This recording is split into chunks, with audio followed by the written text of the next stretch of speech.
মানুষের আছে যত বেশি তার চাই তত বেশি। শেখ সাদি রহিমাহুল্লাহ, ইরানের বিখ্যাত কবি, বালাগাল উলা বিকামালিহি কাশাফাদ দুজা বিজামালিহি, এই কবিতা লিখে বিখ্যাত হয়েছিলেন। তো ওনার একটা সময়ে আর্থিক দৈন্যতা যাচ্ছিল, টাকা পয়সা ছিল না, ফলে পায়ে দেওয়ার মতো জুতা ছিল না।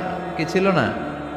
জুতা ছিল না। তো খুব আফসোস করে একদিন মনে মনে আল্লাহরে বলে, আল্লাহ আমি এত বড় কবি, আমার পায়ে দেওয়ার মতো জুতা নাই। আহা, আফসোস করে ঘর থেকে বের হয়েছে। বের হয়ে দেখে এক ভিক্ষুক ভিক্ষা করে, ওই ভিক্ষুকের দুইটা পাই নাই।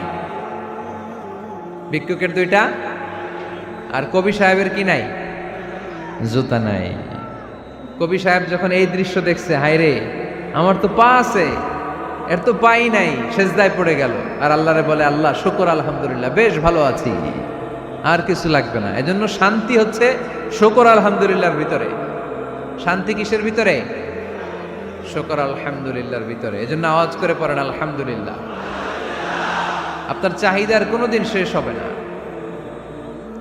দেখবেন যার পা নাই, সে পা দেখে আফসোস করে, ইস লোকটা হেঁটে যায়, কি সুন্দর যায়, আমি তো হাঁটতে পারি না, যদি হাঁটতে পারতাম, যদি দুইটা পা থাকতো। যার পা আছে, সে সাইকেলওয়ালাদেরকে দেখে আফসোস